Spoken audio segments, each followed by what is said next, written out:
Il est 8h18 sur Europe 1 et votre invitée Sonia Mabrouk, c'est Muriel Pénicaud, la ministre du Travail. Bonjour Muriel Pénicaud. Bonjour Sonia Mabrouk. Merci d'être avec nous à distance ce matin sur Europe 1. Un appel a été lancé pour aider nos agriculteurs. C'est le ministre de l'Agriculture qui a demandé de participer aux travaux agricoles. Est-ce que la ministre du Travail demande aussi aux salariés en activité partielle à rejoindre une exploitation agricole ? Alors c'est une opération qu'on monte depuis quelques jours avec Didier Guillaume, Bruno Le Maire et bien sûr la FNSEA, tous les exploitants agricoles. Je crois que dans les activités indispensables des semaines qui viennent, il y a évidemment toute la filière alimentaire. Les Français ont besoin d'être nourris. Et donc nous avons monté cette opération parce que c'est la saison maintenant des fruits, des légumes, des semis qui arrivent. Et il y a 200 000 personnes qui sont attendues dans les champs pour les quelques semaines qui viennent. D'habitude, il y a beaucoup de travailleurs détachés qui viennent en renfort. Cette année, il n'y aura pas ce renfort. Et donc, on fait un appel, évidemment, sur volontariat pour des demandeurs d'emploi ou des salariés qui sont en chômage partiel et qui ne sont à l'inactivité forcée, ou des indépendants qui ont dû fermer leur restaurant, leur bar, et qui sont prêts à venir en étant évidemment rémunérés et protégés, car j'y veille beaucoup, qu'il y ait toutes les conditions de protection de la santé et de la sécurité, qui viennent aider des agriculteurs pour les quelques semaines critiques pour nourrir les Français. Je crois que c'est aussi une manière solidaire d'agir. Oui, Muriel Pénicaud, tout à l'heure, nous étions avec le président national des producteurs de légumes de France. Il demande 3 éléments. Qu'est-ce que vous lui répondez? Défiscalisation, des heures supplémentaires, dérogation sur le temps de travail et prêt de salariés entre entreprises. Alors tout ça, ça a été étudié avec les professionnels. Donc on a déjà mis en place les dispositifs. Ils vont être opérationnels dans quelques heures avec les ordonnances et les décrets qu'on met en place. Donc on pourra par exemple cumuler le chômage partiel et cumuler une autre rémunération quand on est en train d'aider un agriculteur, ce qui est effectivement pas du tout classique, mais là ça nous paraît important. De toute façon, toutes les charges sociales pour toutes les entreprises qui le souhaitent sont reportées. Tout ce qui est fiscalité aussi, sur simple demande, tout est reporté. Donc en fait, on met l'ensemble de l'arsenal possible pour, oui, sauver notre agriculture, mais aussi permettre d'être certain que les Français vont être nourris dans les semaines qui viennent avec des produits frais et pas simplement des pâtes. Bien sûr, Muriel Pénicaud, oui, on en comprend. On en comprend la nécessité, mais il faut en même temps limiter nos déplacements et puis en même temps se déplacer dans les exploitations agricoles. Mais où est la cohérence dans cette période troublée? Où est la cohérence de vos consignes? La cohérence, je crois que c'est très important qu'on en parle beaucoup pour bien tous la comprendre. La cohérence, c'est que c'est pas tout ou rien. Il faut bien sûr que tout le monde reste chez soi s'il n'a pas une activité qui est nécessaire dans le contexte actuel. Ça veut dire quoi? D'abord, toutes les personnes vulnérables restent chez elles. Tous, un parent sur 2 pour garder ses enfants. Ça fait déjà beaucoup de monde, hein. Et pour ceux qui n'ont pas de garde d'enfants, et ceux qui ne sont pas vulnérables, et évidemment qui ne sont pas malades, la question qu'on doit se poser, c'est entreprise par entreprise. Avec les partenaires sociaux, on en a discuté, on s'appelle tous les 1 ou 2 jours, et la majorité sont d'accord sur la démarche suivante. On appelle toutes les entreprises à discuter dans l'entreprise, avec leurs salariés, avec leurs syndicats, qu'est-ce qui peut attendre, qu'est-ce qui ne peut pas attendre. Parce que souvent, c'est dans la même entreprise.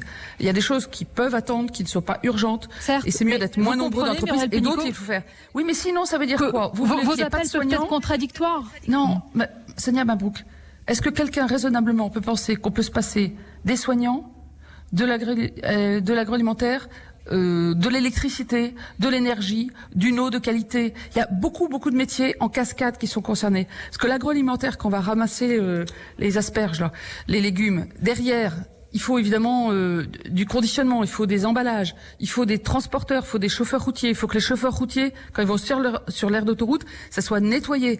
Parce que sinon, ils ne peuvent pas faire leur pause et se laver les mains.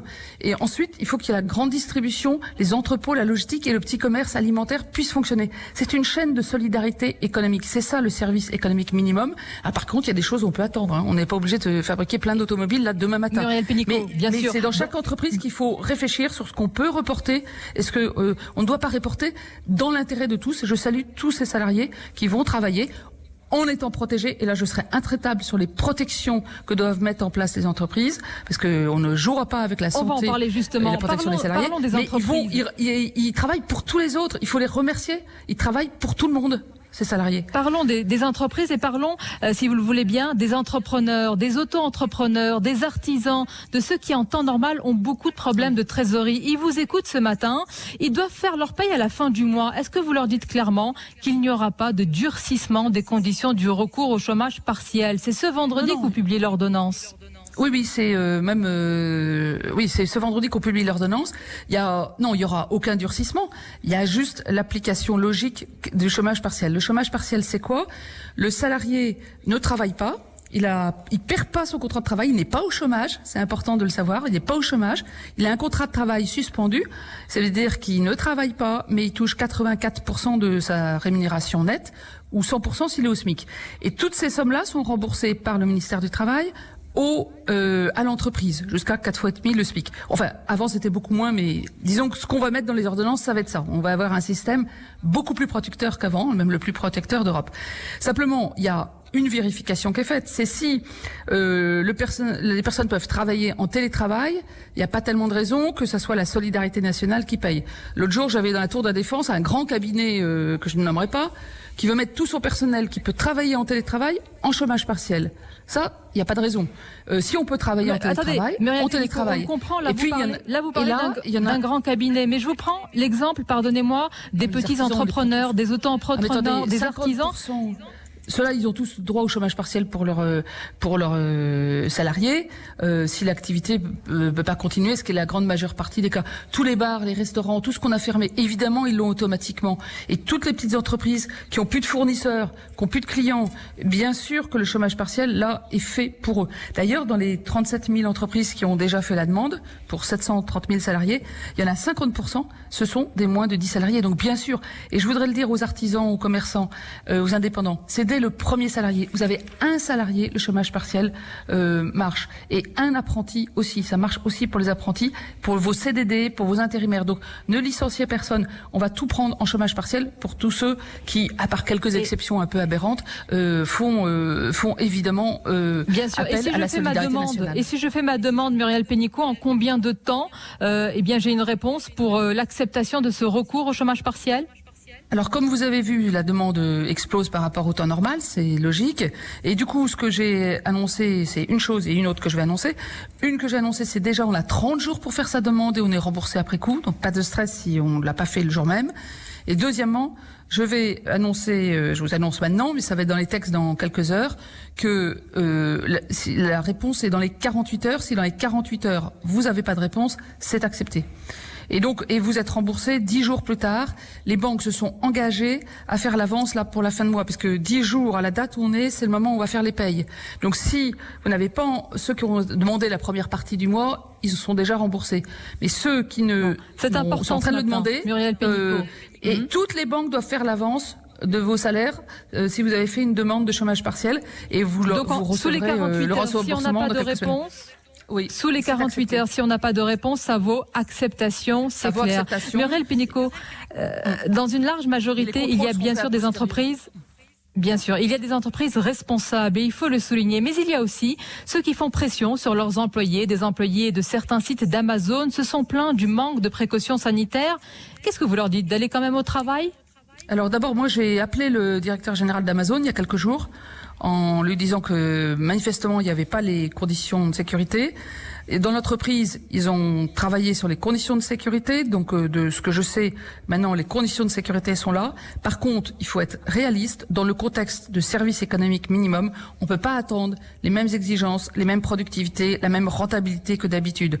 Il faut faire des équipes un peu moins nombreuses pour qu'ils se croisent pas leur demander de faire ce qu'auraient fait leurs collègues. Il faut donner de la souplesse. Il faut être bienveillant. C'est pareil pour le télétravail, entre parenthèses. Il faut télétravailler en gardant ses enfants, c'est sportif. Et alors, donc ça, c'est en train de.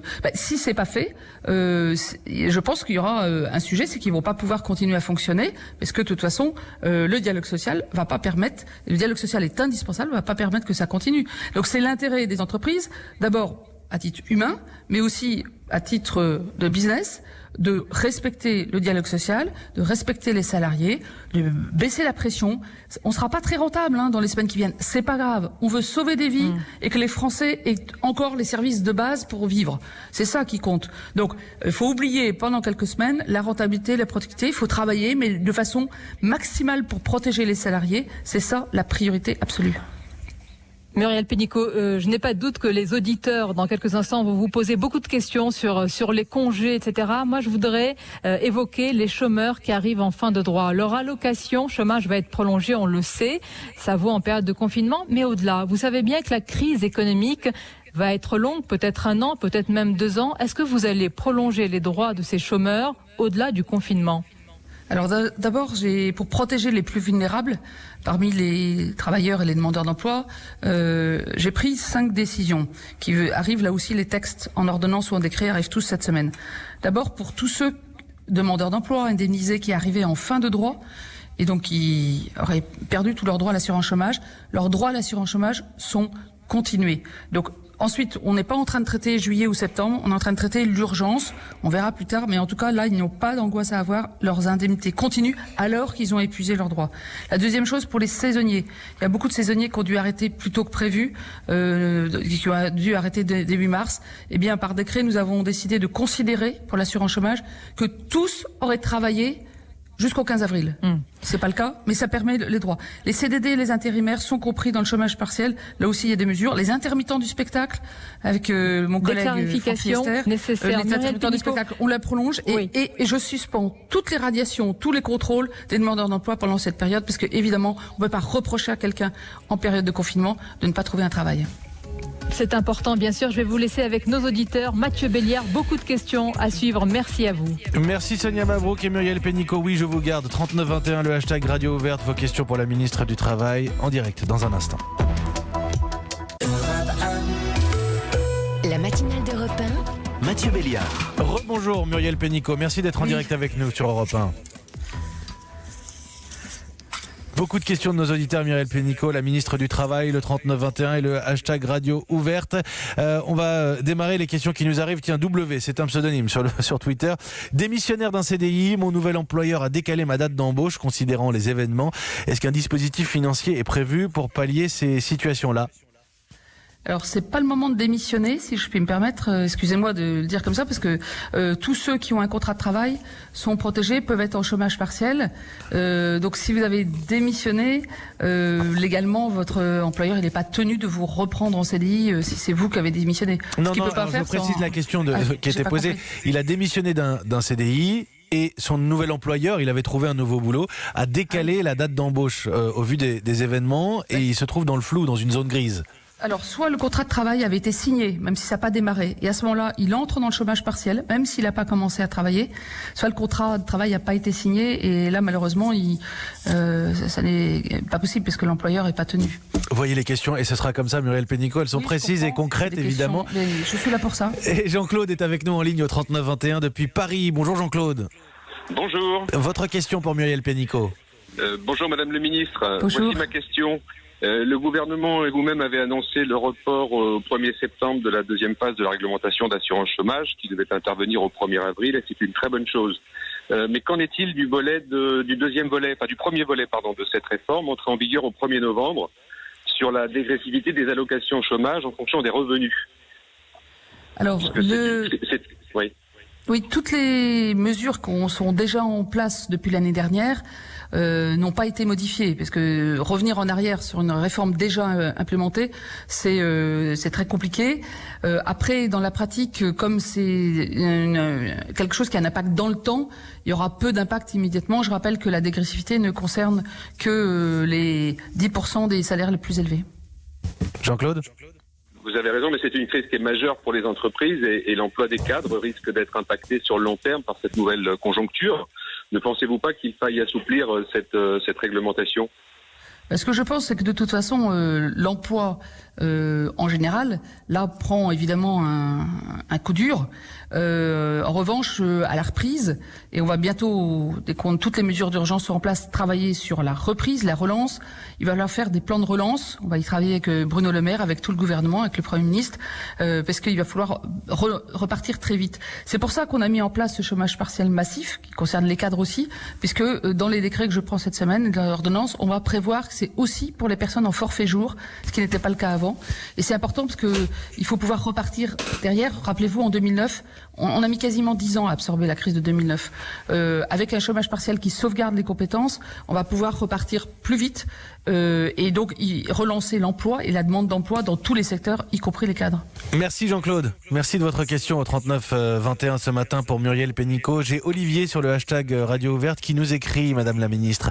Je réouvre ma société car elle ne fait pas partie des sociétés devant fermer.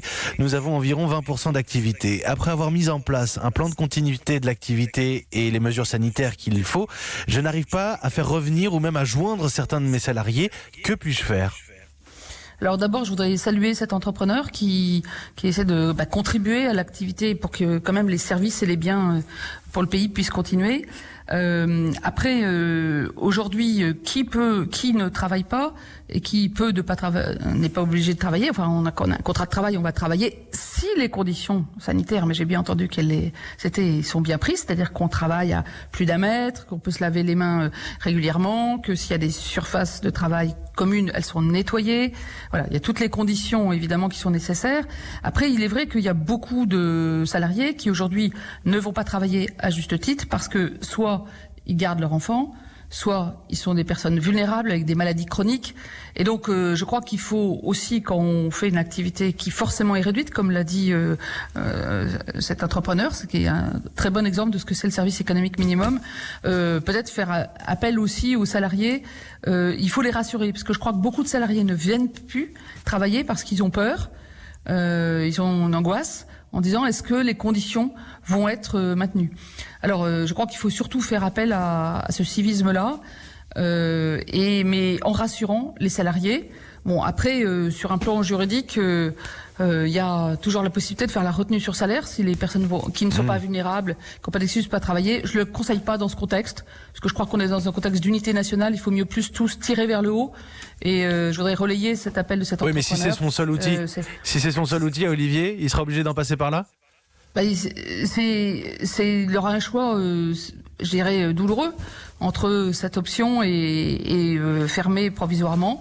Mais je crois aussi qu'il y a beaucoup de salariés qui, une fois sécurisés, seront prêts à contribuer aussi à l'effort de la nation en allant travailler. Je crois il y a que 10 jours de confinement, si j'ose dire.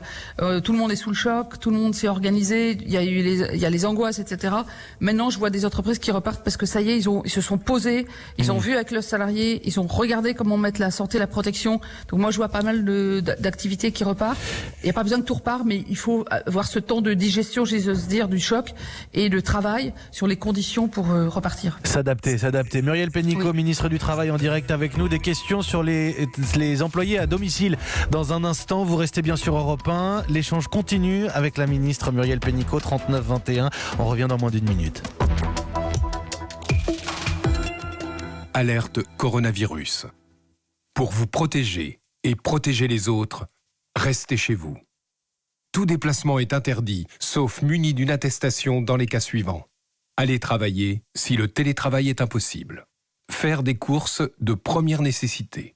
Faire garder ses enfants ou aider des personnes vulnérables. Aller chez un professionnel de santé si vous n'avez pas de signe de la maladie. Dans tous les cas, respectez 1 mètre de distance avec toute personne et appliquez systématiquement les gestes barrières. Lavez-vous très régulièrement les mains avec du savon ou utilisez une solution hydroalcoolique. Toussez ou éternuez dans votre coude ou dans un mouchoir. Utilisez des mouchoirs à usage unique, puis jetez-les. Saluez sans serrer la main et arrêtez les embrassades. Plus d'informations au 0800 130 000, appel gratuit, ou sur gouvernement.fr. Ceci est un message du ministère chargé de la Santé et de Santé publique France.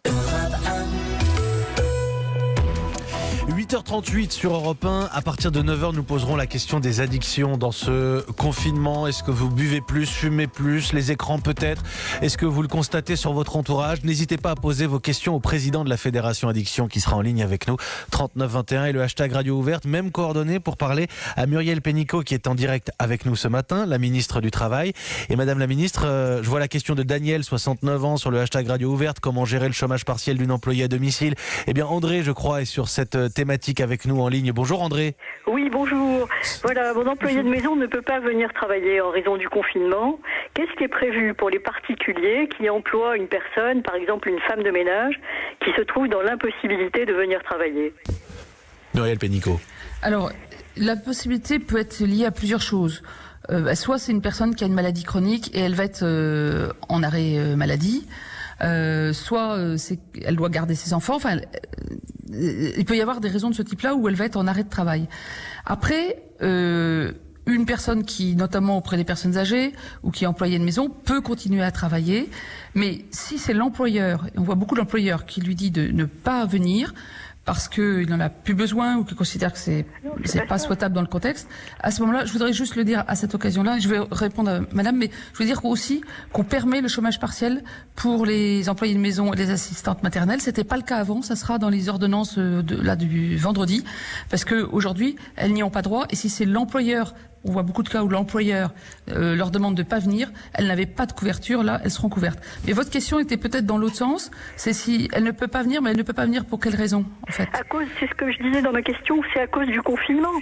On est tous confinés, y compris les employés de maison.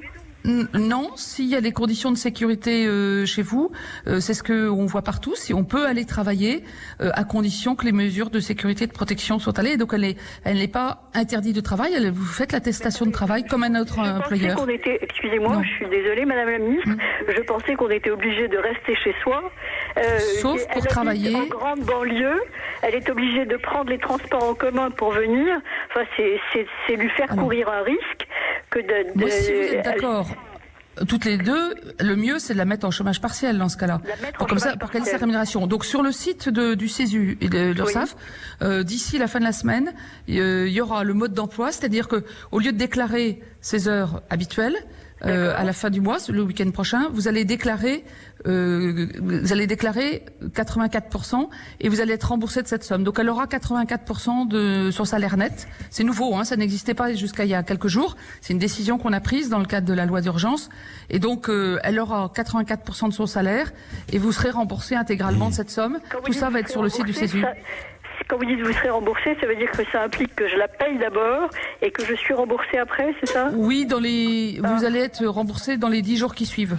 Donc vous la payez, en fait, comme vous la payez d'habitude, mais vous serez remboursé très rapidement. C'est le ministère du Travail qui voit ça avec les URSSAF. Sur le site du CESU vendredi, hein, c'est bien ça hein, pour André. J'espère que je me trompe pas, que c'est pas vendredi ou lundi, mais c'est vraiment dans les jours qui viennent. Voilà. Ok, dans les jours qui viennent sur le site du CESU, c'est précis. Merci beaucoup André de votre question. Beaucoup d'auditeurs se sont reconnus dans cette question, j'en suis sûr, comme Daniel qui l'a posé aussi. Benoît est en ligne avec nous au 3921, gestionnaire de patrimoine dans les Yvelines. Bonjour Benoît.